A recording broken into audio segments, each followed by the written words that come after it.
G'day guys, Matt here from Not in the Manual. So I've finally got time to do this towing test I wanted to do with my 2023 Model Y rear wheel drive. So this rear wheel drive has the slug motor, the lower torque motor, and I think it's the ED7, 3D7 motor. And I'm just interested to how this car will handle towing.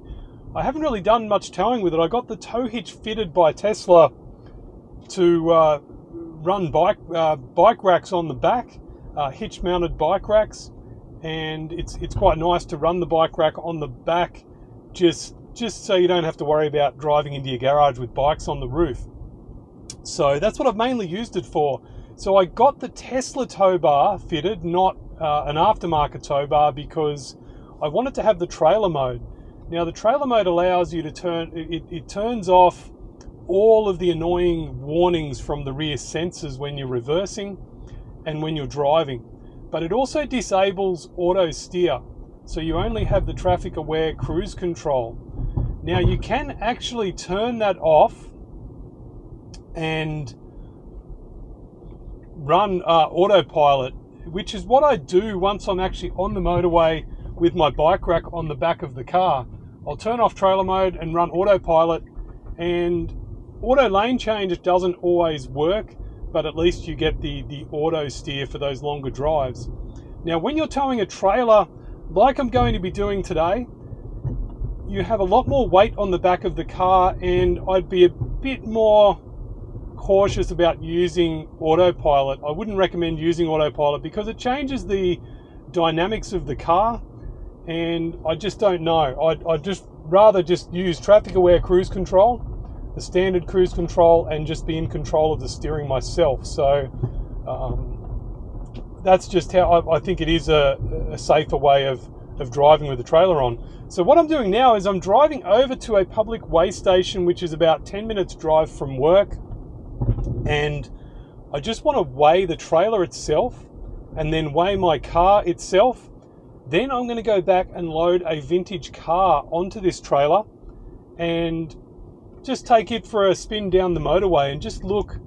Motorway at higher speeds, towing a trailer is going to be the worst economy possible while towing a trailer. So that's the test I want to do.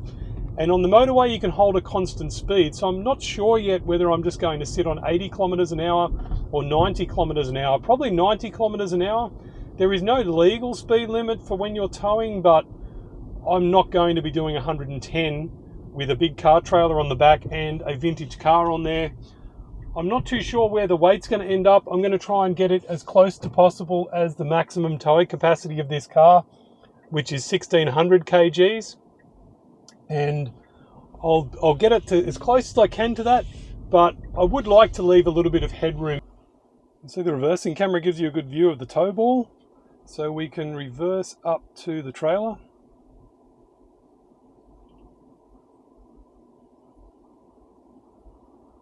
You can see I'm not very well lined up.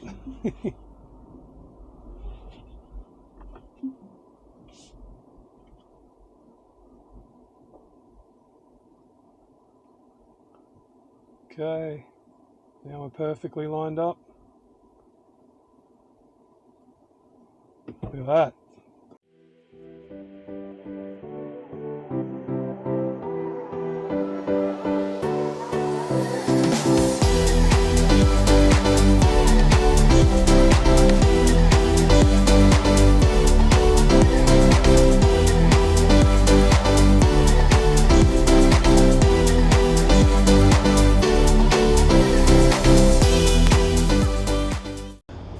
Okay guys, so I've got the car all set up here. We have the car on the trailer. So this is a 1926 Model T. This was assembled here in Australia in Geelong in Victoria. I'm not sure about all the components that were made here. I'd say probably the engine and a few other things came in from overseas, a chassis, and I'm not too sure if the body was made here or if that was imported as well. But yeah. This is it in barn find condition. This is my brother-in-law's car, and he has lent it to me for this test along with his car trailer. So I've been over to the weigh station and I've got some tickets in the car. We can have a look there, some receipts printed out. But yeah, this Model T Ford, in those days had, it's very similar to what Tesla are doing today. They really refined how cars were produced and really just refined that whole production and really innovated with getting the price of cars down and making them available to the masses. So Tesla have really made a big dent on the electric car industry, how the Model T made with Ford on the industry back then. So yeah, these are a pretty simple car. They're pretty easy to drive, and yeah, you've just got some pedal. I won't go through all the details here, but yeah, it's a pretty cool car. It's pretty amazing what they were doing back then in the early 1900s. Yeah, pretty amazing. And this car is in pretty good running shape. It's left in the barn find condition on the outside, and it's a real museum piece. It's just like a work of art. They are pretty impressive. So this one has an electric starter and also a crank handle. And a lot of these Model Ts around this time that were in Australia came through Canada. They were made across the border from Detroit, made in Canada in that location to avoid tariffs with the Commonwealth. So because Canada's a part of the Commonwealth, it was done to just avoid those tariffs. So you can even see here on the radiator it says made in Canada. So yeah, pretty cool. I'm very happy that my brother-in-law has lent me this car for this test. Now this car is 900 kgs and the trailer I think was 660 kgs. We'll go and have a look at the tickets in there. Now I weighed the tow ball downforce and it is I think 115 kgs. We've got 159 kgs maximum tow ball downforce on this car. Now there are a few rules to towing with this car, and I've got the manual open in the car and we can have a look on the screen there, but I've checked tyre pressure. We positioned the car forward and back to get the right tow ball downforce.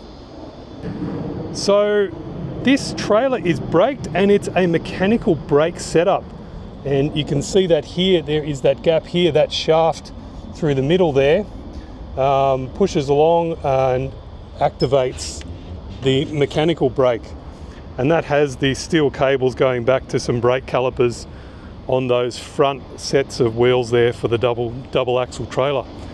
So yeah, let's just go inside and run through some of those specs.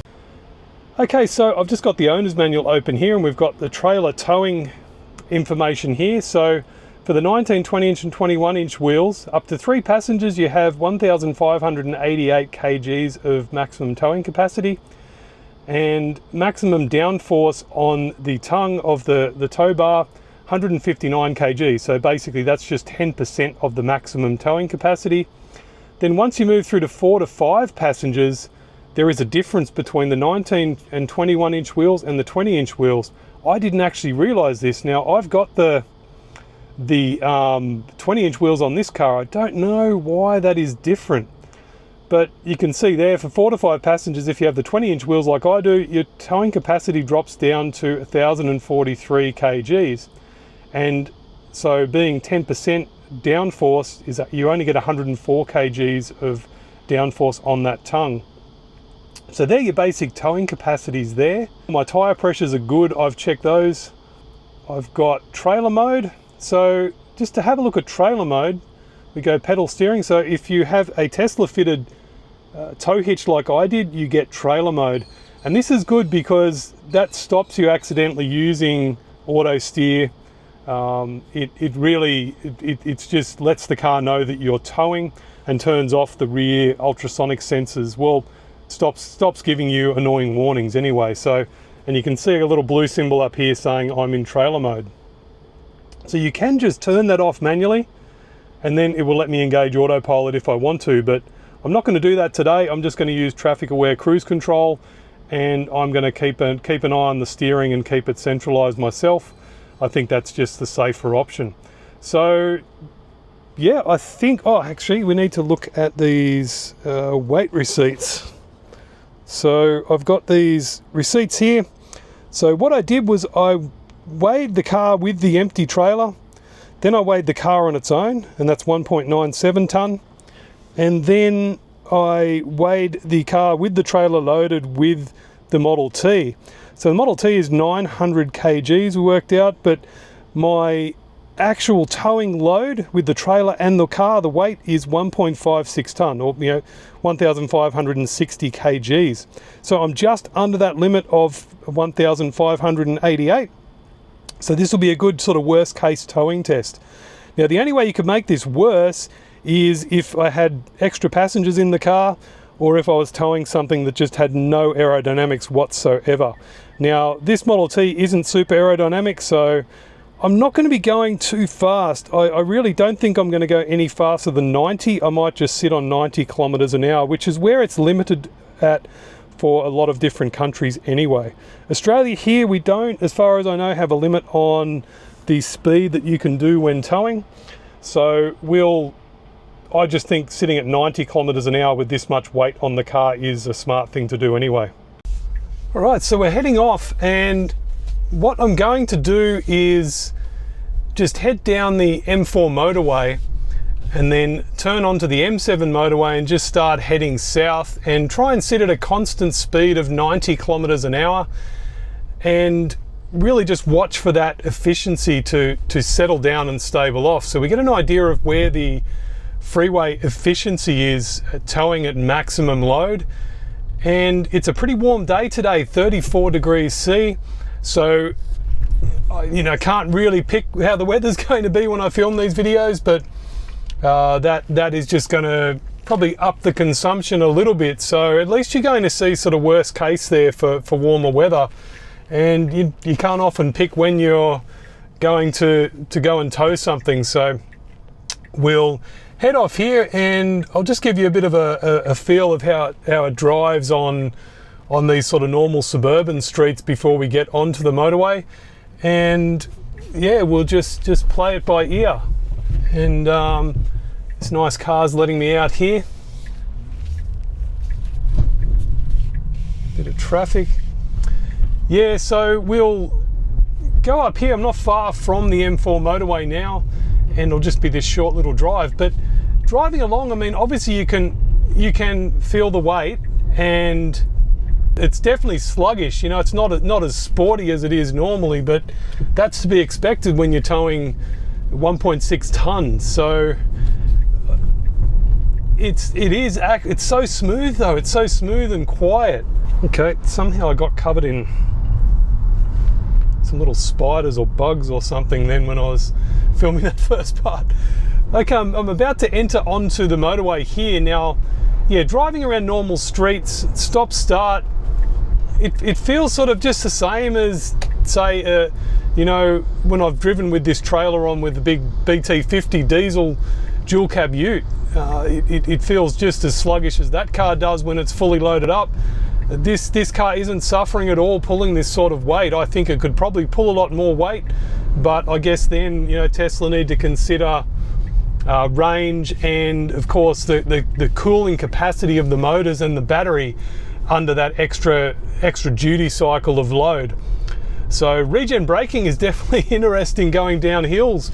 I think you're regenerating a lot more energy having this weight on the back of the car. You're keeping up a higher regen for a bit longer.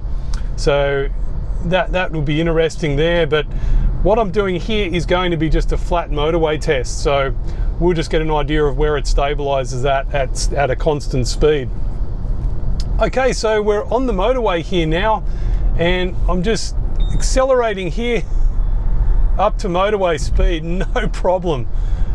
You just have all that torque of the electric motor. And as I said, it's not super sporty, but you're not going to have a problem with overtaking with this car, and we'll actually demonstrate that a bit more through the drive. So I reset my trip counter before I left, so we're going to see where that stabilizes at, and then we're going to have a look at the energy app as we go along and see what range it's predicting as we go along. So I've started off on 93% charge. I had it 100% charged this morning, but running around and getting the trailer away just sapped some of that energy away. So driving along here, it's, I mean, it is scary. It sort of feels almost like a normal car.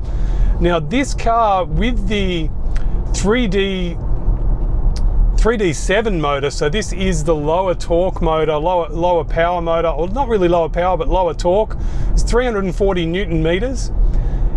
It hits that peak torque at a much higher RPM than the 3D7 motor, 3D6 motor that I had in my 2021 Model 3, which had 440 Newton meters of torque, but it hit that peak torque at a lower RPM. So that car felt really powerful off the mark, and that was where its peak torque was. With this car hitting its peak torque at a higher RPM, this car really accelerates at 70 kilometers an hour. Now, if you're sitting on a motorway at 80, 90 kilometers an hour, that means this setup is actually pretty good for overtaking. So now we're just at the start here. Let's just have a look. I'll slow down to about 70 and put my foot down. Yeah, it does accelerate. I mean, I'm coming up on the car in front of me. So if you do need to overtake, obviously it takes a bit more planning with a trailer on anyway. You need to pick a bigger gap. But I can just go and pick this gap here. It's just nice and smooth. So what we'll do now is I'll stop talking and we'll just drive along for a while and wait for the consumption to settle down, and I'll just check back in with you every now and again and give you some updates. So with trailer mode on, you only get traffic aware cruise control. So I've just gone 90 kilometers an hour now, and I'll just tap the stalk once and put it into traffic aware cruise control. So pretty good. We'll just use that the whole way. I'm not going to use auto steer. I find with a trailer, you're constantly checking your mirrors to make sure you're in the center of the lane. And I just don't know, you know how this car does wander sometimes. In autopilot, it can sort of sit to one side of the lane.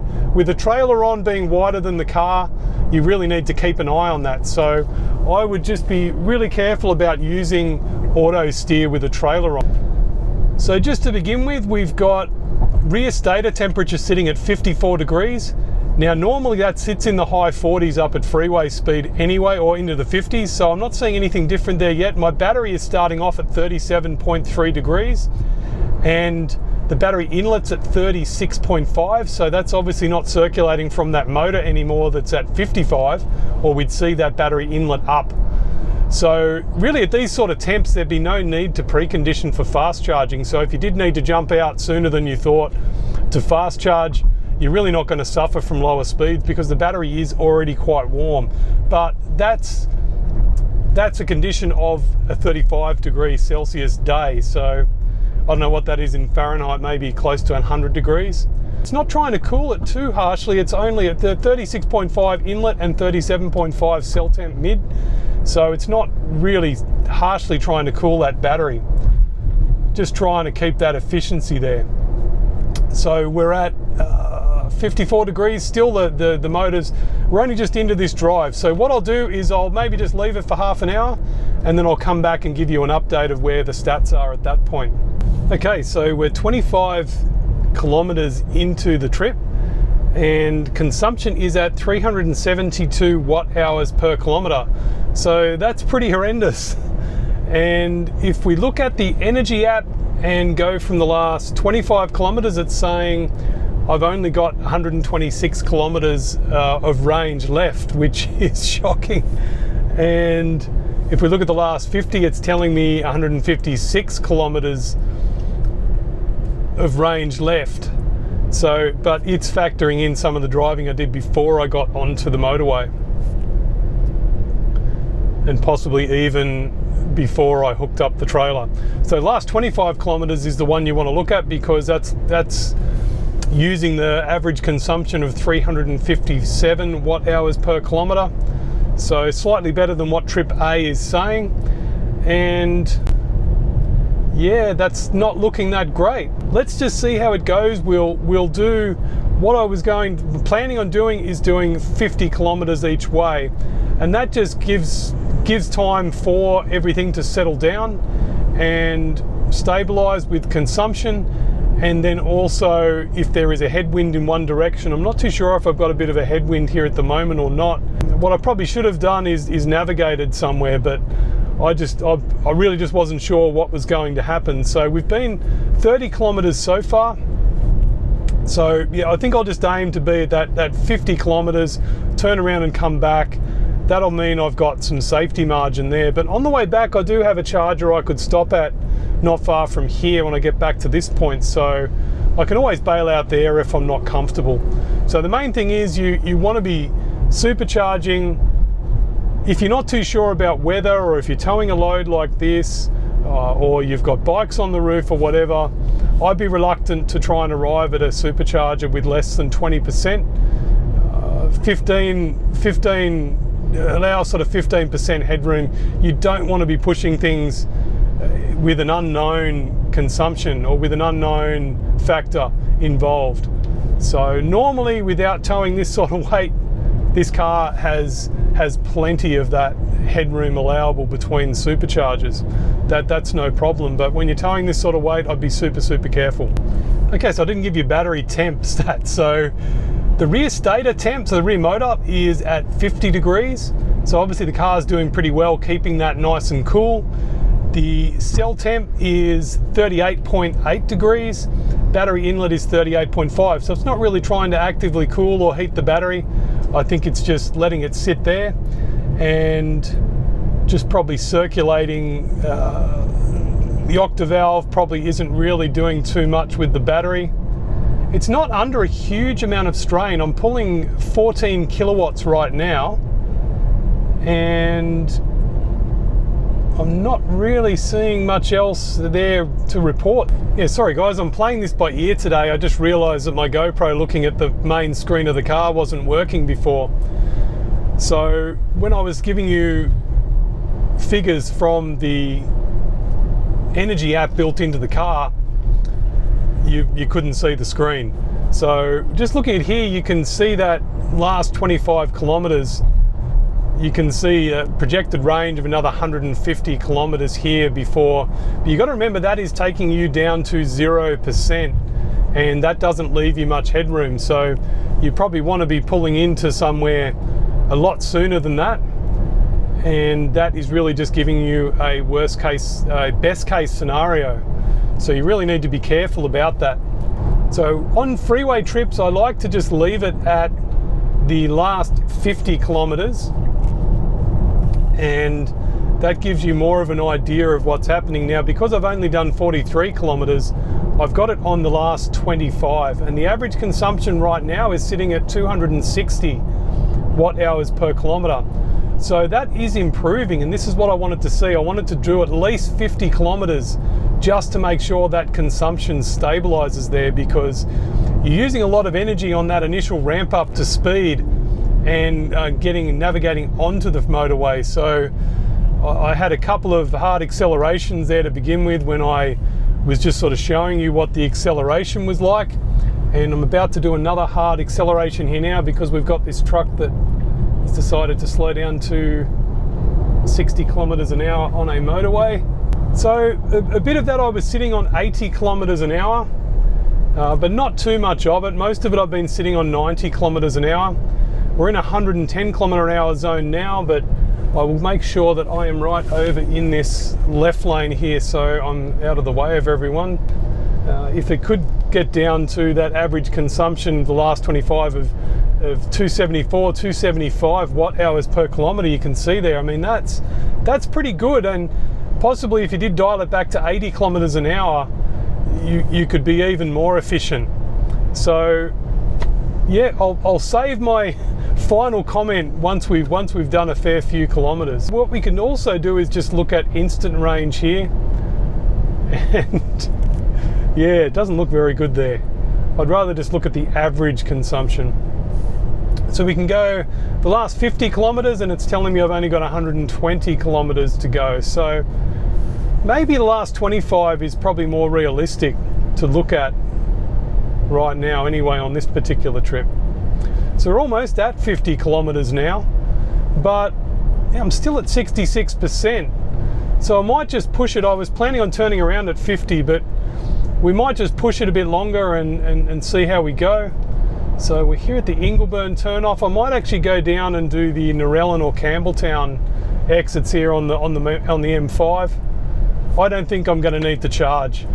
Now, as far as driving, the car just feels quite nice.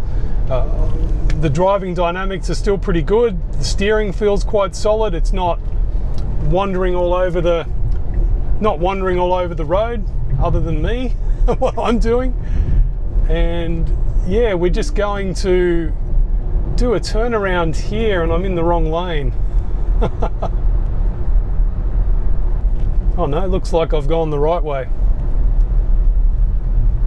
So I'm down to 58%. So I probably did cut it a bit finer than I wanted to. So we'll see, this will be interesting. I may end up running it down pretty low.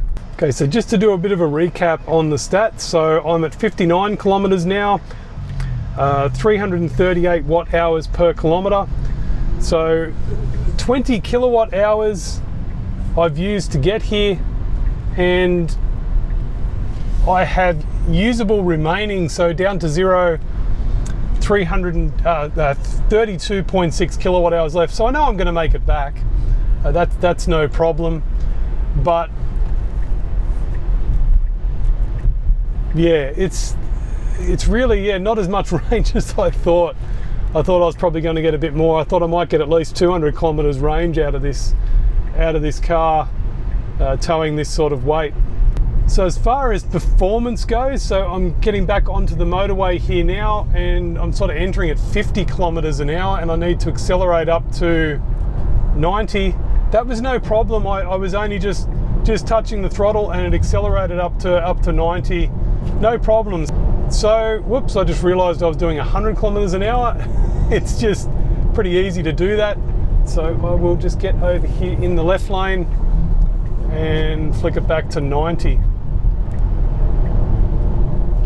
Been quite surprising today. I went into this totally blind. I had not watched other videos on towing for this car, so I really just wasn't sure. I just wanted to go into it with a totally blank mind with it, and you're getting my honest reaction here. So yeah, it is, the consumption is much higher than I thought it would be on my guesstimate. So yeah, let's just see what it is when we get back. We may have had a headwind that way, and we'll get some better consumption going back in this direction. Yeah, it's what I thought. So going back to Silverwater in the navigation, it's not using the average consumption of the car right now to predict that range that I'll have when I get there. It's telling me that I'm going to arrive with 38%. I've got 55 now. You know, don't rely on the car's navigation to, use a better route planner, or use the energy app to just have a look at how much range you've got left. So the car's telling me 94 kilometers of range left, and I've got 50 kilometers now to get back to Silverwater. So I know I'm going to be okay. I don't think I'll need to charge unless the consumption goes dramatically higher in this direction. I should be okay.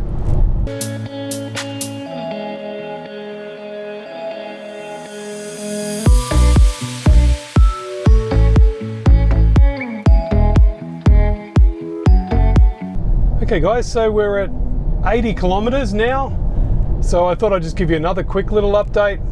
We're at 46% state of charge with the battery, and the energy app here is telling me for the last 25 kilometers, 318 watt hours per kilometer average.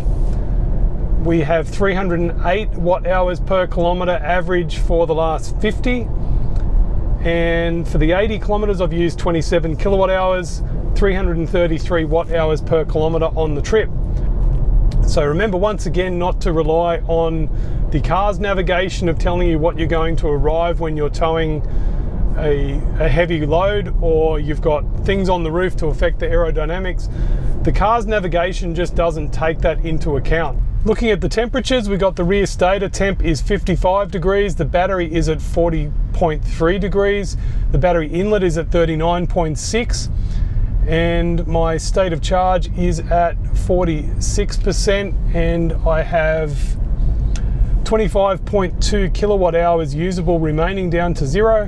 What I'll do, we'll pick back up once I get back to work, and we'll just run through a bit of a summary of my experience with towing with my Tesla Model Y, and look at some of the consumption figures there and just have a bit of a discussion about it.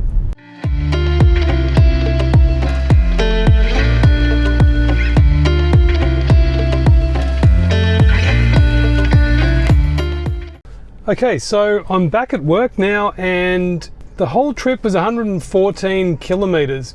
We used 36 kilowatt hours and an average 315 watt hours per kilometer.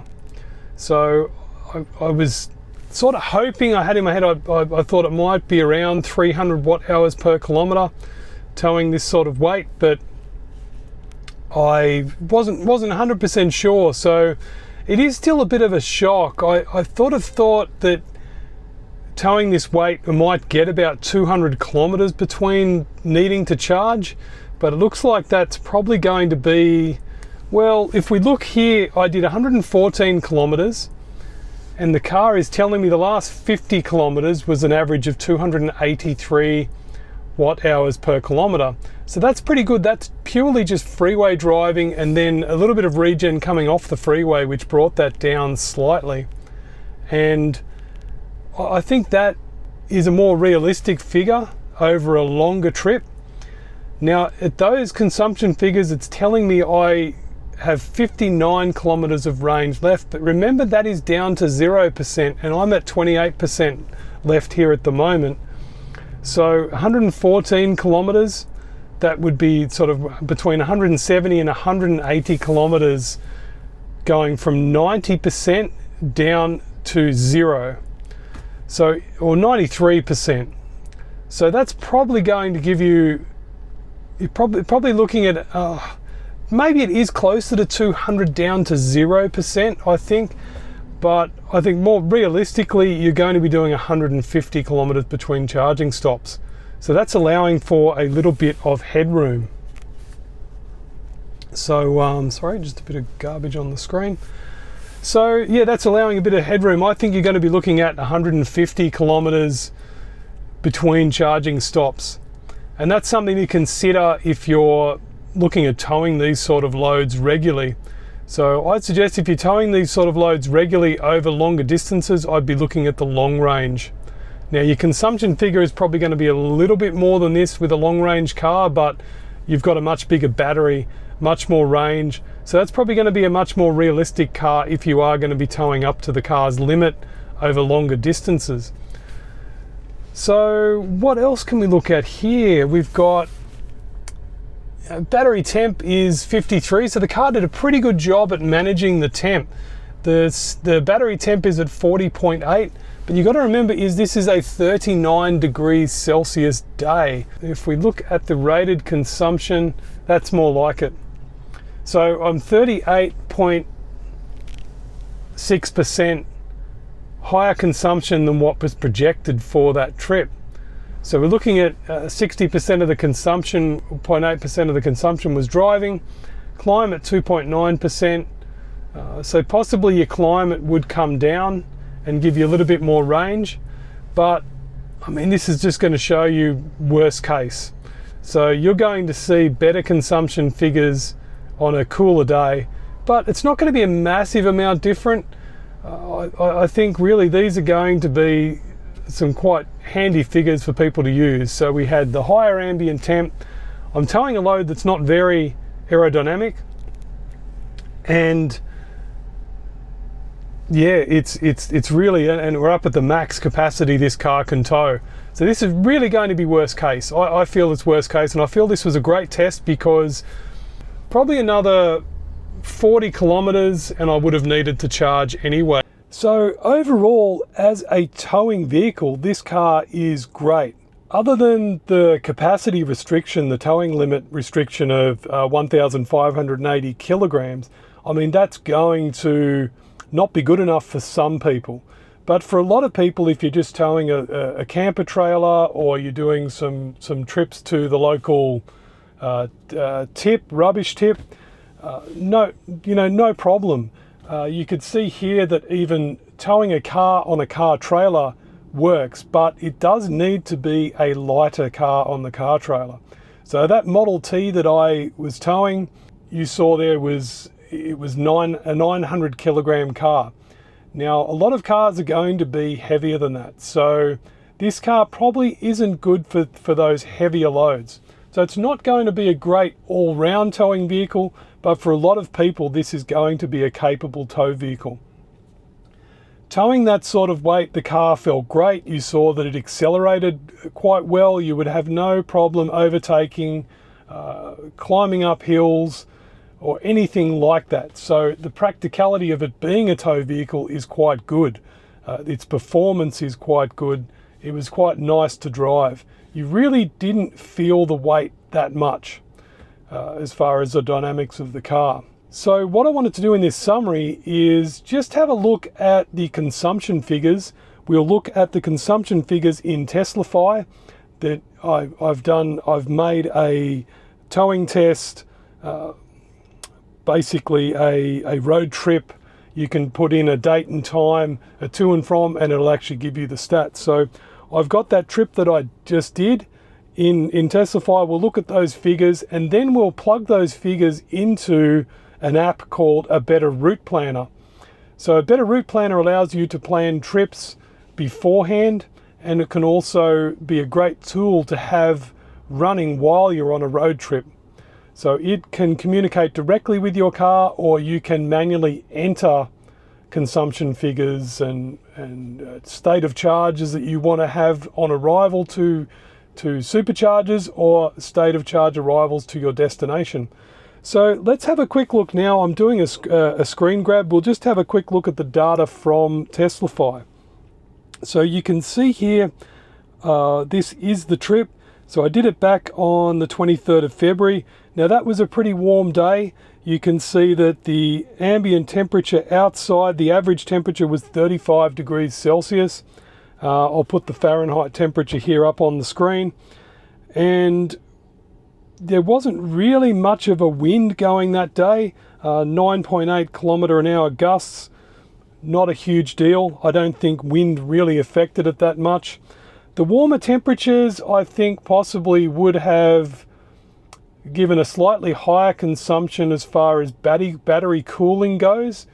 Trying to keep the battery cool, keeping the cabin cool for the climate. But when I was having a look at the coolant temperature where it enters the battery, it wasn't really working that hard to keep the battery. So really where the battery was sitting at 38 degrees for most of the drive, the battery, that's ideal temperatures for the battery for fast charging, and it's not too hot to really be damaging the battery or anything like that. But you could see the car wasn't working too hard to try and bring that down to 30 degrees and try and keep it at 30 degrees. So possibly having the tow mode engaged, maybe it changes the dynamics of the cooling system. I'm not sure, I've got no proof of that, but possibly that happens, and that would be an advantage of having the tow mode or the firmware for towing in the car. I think if you're in extreme cold, then yeah, I don't know. I don't think you get very far towing with this car. So looking here, we have I drove 114 kilometers. Now, I only drove that distance because I just wanted to do it as a test. This wasn't a drive to zero test, 0% test to see what the maximum range I could get is, because you can work that out off the consumption and the available kilowatt hours of the car, so of the capacity of the battery. So I went 114 kilometers, but the car saw it as 279 of the rated kilometers used, and I was only 40.8 efficient compared to where the normal consumption would be. So we used here on TeslaFi for that whole trip that I did for the 114 kilometers. Now that 114 kilometers includes some just normal backstreet driving. So when I went from work to go over and weigh the trailer, and just a little bit of driving around there. So that is the 286 watt hours per kilometer. Now compared to some other cars, that is their normal consumption without towing a trailer. So I still think while those figures look shocking compared to the normal efficiency of this car, I think it is just really a pretty good consumption figure. It's just that this car doesn't have a battery sized to be working with that sort of consumption. So the battery is really the issue in this car for towing. But you don't want to be carrying around a battery twice the size of what you need for normal driving. So I really think if you're looking at towing quite regularly, it's probably worth you looking at the long range or the performance version of the Model Y, as long as the car fits to your towing capacity that you need. So we've got that consumption figure, 280 watt hours per kilometre, and you can see here on the map where I drove, I went from basically around the centre of Sydney down to right down to Campbelltown, where I turned around at that Campbelltown-Narellan exit and then drove back. Now this was a reasonably flat drive. There are some hills and some descents in that, but it wasn't a great deal of tough sort of climbs. But the thing is, when you climb up, you're also going to regen down the other side. So it's not 100% efficient, but if you did have a drive, obviously with a lot more climbing, elevation changes, your consumption would be a little bit higher. So here in Australia, we don't have as many superchargers around as you do in Europe or in the USA. But what I want to do now is have a look in a better route planner. So we'll go into the app, a better route planner. Now I've planned a trip from near where I live in St Ives in Sydney on the north side. I've planned that trip to go up to Brisbane there in Queensland. Now this, from Sydney, you would often do a trip to Brisbane or you would do a trip to Melbourne. They're very similar distances. Melbourne is south of Sydney, it's about 1,000 kilometres, and to Brisbane is about 1,200 kilometres, I think, from memory. Well, we're seeing here there should be distance, 897 kilometres. Okay, it's a little bit less than I thought, but yeah, it's pretty close to 1,000 kilometres. So this would be sort of a typical interstate trip that you would do here living in Australia. And this is normally I would charge 2 or 3 times between Sydney and Brisbane, and you can see that in the results here in the trip plan. So there's a couple of new charges along the way there, and that would be pretty easy. But with a better route planner, we can go in and change the reference consumption. Now, it's a reference consumption at 110 kilometers an hour. So I wouldn't be traveling at 110 kilometers an hour.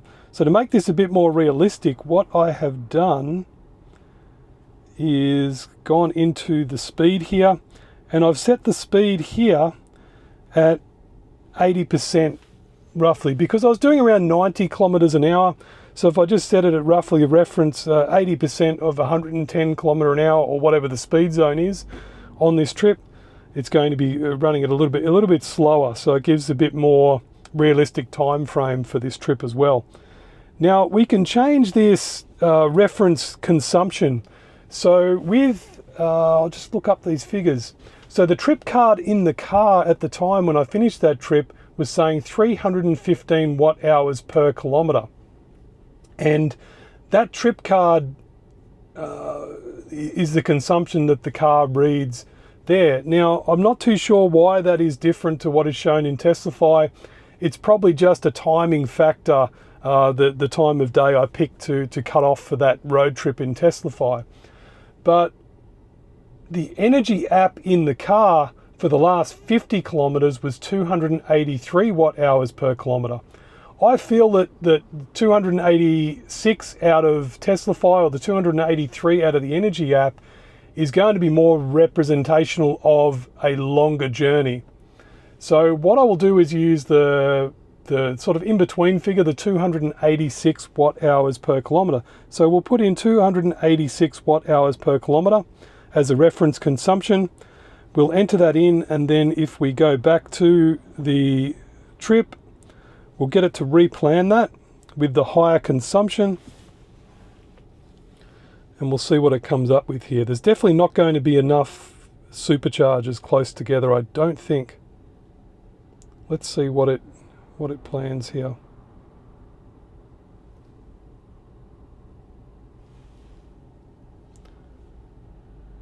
Okay, so you can see instead of the 2 to 3 charges, we're now going to have to do 5 charges on the way to Brisbane.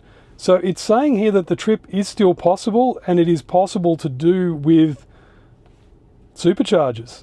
Okay, I thought there would be a distance there that I wouldn't make. So from Raymond Terrace there to Thrumster, how you say that? That's at Port Macquarie. I still think that's this distance here. I still think that I would probably struggle to make that. I would really have to charge to 100%, and you can see here in Raymond Terrace, it's saying that I would have to charge to 100%. Now, in normal temperatures, without a headwind, this would work. But I do have some options. There's this place called Taree that you can see here. There is superchargers being built there, and there is also an alternative to a supercharger. I think there's ChargeFox or EVIE. There is a third-party charger there as well. So I could always sort of pull into Taree and charge there. Now you can see here they're not astronomical charge times either. We've got 37 minutes, 25 minutes, 18 minutes, 17, 29 minutes. So there is, at the top here we can see, it's not now letting me, it's being very slow. Okay, 2 hours and 5 minutes of charging over that whole trip. Now, driving around with towing a big weight like this in a trailer can be exhausting, the concentration level. So it's probably good to be having breaks, but you can see there that it's not the end of the world. I could still do this long trip. Now, it'd be a very different story if I was to be heading out into, you know, a remote region inland. You would really have to think about how you planned that trip and possibly stay overnight at a hotel that has some charging, some slow charging, some AC charging, or possibly stay in a town where there is a DC fast charger. And you would just really need to think about how you planned that trip. So for going remote regions, towing, definitely long range. And even then, I think it's probably going to be a little bit of a stretch to go remote while you're towing. But I think this was a good test just to show you, if you're thinking about buying a Model Y or you have a Model Y and you're wondering about whether it can tow, they can definitely tow and do it quite well. They perform very well towing that weight. It would really just be going long distances. You obviously need to have a bit more planning involved. Now, the inbuilt nav in the car would adjust to your consumption eventually, but I think a companion app like a Better Route Planner would be something that I would recommend if you're towing or driving in adverse weather or something like that. I think it talks to your car live. It's got more adjustable variables for your trip that you can put in there. It has so many adjustments here.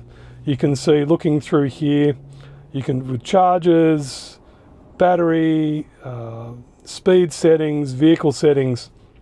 I can't recommend this enough. So definitely a Better Route Planner is something if you own an EV. Definitely if you own a non-Tesla EV, I think you should be looking at something like a Better Route Planner to assist you on longer travels. So guys, I think, yeah, this has been another really long video, but I think it was necessary to make this video long to put all of the information required here, instead of sitting there trying to answer questions in the comments later. I thought, let's just keep this realistic and honest and try not to cut it too much. And yeah, guys, it is what it is.